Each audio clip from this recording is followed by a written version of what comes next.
Hello and welcome to the Friday podcast for BECBC. This week we're going to do something slightly different.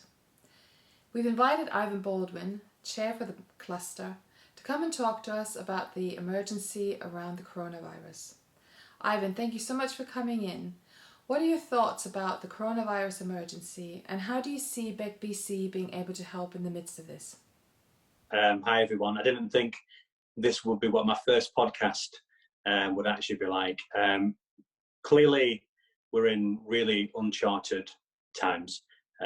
We, as a business cluster, very quickly needed to react to this, and we did this earlier in the week. So I kind of recognised these huge changes likely to come. The fact that, as well as it being a health crisis, it was an economic crisis.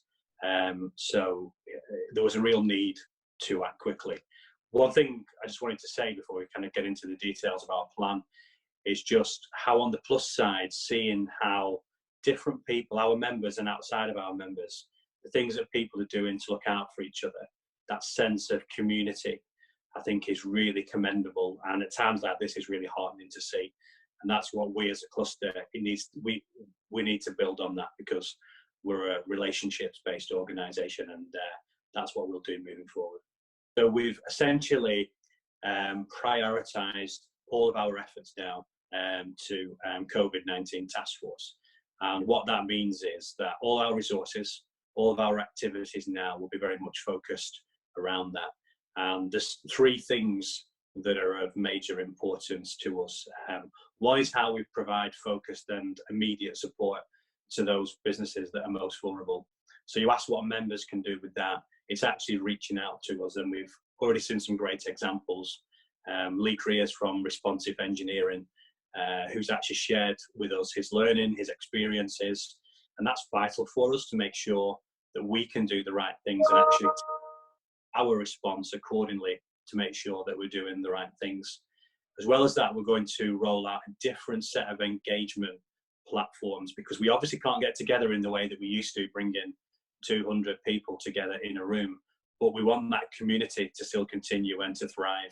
So as much as members possibly can, once we roll out this program of activities, please do all you can to engage with it, to actually draw down from it in terms of the activities, and also contribute to them as well. And you'll find out more on that from my fellow board directors as time goes on.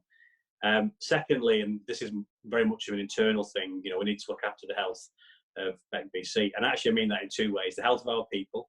So John, Hazel, yourself, Yuta, making sure that we're not inadvertently throwing you into inappropriate situations, etc., but making sure that we can all work from home, as we're doing today using this Zoom. So thanks for introducing this platform to me, and also making sure that we have the finances and everything in place that we need to be able to make our contribution through this difficult time. So on that, from a member's point of view, also, looking out for the team and sort of helping the team where you can is great. The third aspect for me is the national and regional response. There will be, as the days go by, I have no doubt, the requirement for people to step up in different ways to contribute to the national and regional effort. We're going to hopefully help coordinate a BECBC response on that, and potentially we'll be reaching out to the members accordingly as news unravels and more details follow. That's great. Thank you so much, Ivan. So essentially, members can go online or on social media to find really important links that will guide them in the right direction, where they can find support for their businesses and for themselves as individuals. So how do you think that BECBC members can actually support each other and the cluster as a whole? Right now, people, business owners and people working in businesses, and of course all of us in many different ways, need to get our hands on the right information at the right time. So that's really important, and we'll do all we can to make sure that the communications and the direction and the signposting towards vital information through the BECBC website and our other platforms is absolutely what it needs to be. So it's something that members can trust through that process. One of the final things that I'd like to say as well is that now's the time to really recognise each other's well-being. this is something that none of us can really comprehend. It is such a unique situation, and different people and different organisations at different times will need support, and it's okay not to feel okay. And what I would say is, from a member's point of view, and I hope this doesn't sound too corny, but please look out for your fellow members, the organisations. Look at who you think could be sort of vulnerable at any given time to the changes, and who might need help and support. And sort of personally for me, if anybody out there is feeling up against it and you feel that you can trust me and wanted to pick up the phone, drop me an email, or whatever it might be, please do that. If you don't have my details, please liaise with Hazel, and I'm more than happy to speak to people and do whatever I can do through this challenging time to help.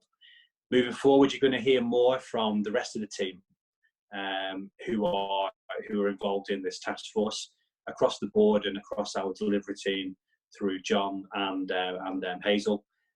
So keep your eye out for these posts. We're going to do more of them, and we're going to do everything we can to keep this community strong through this time, because we will get through it. We will come out the other end, and during this time is the time to be strong and be as close as we possibly can be, even when physically that's a huge challenge. But let's use this amazing technology that we're lucky to have at a time like this. So thank God for the folks in California and people and those innovators out there that make sure that we have the ability to do that. Thank you so much, Ivan. That's really, really helpful.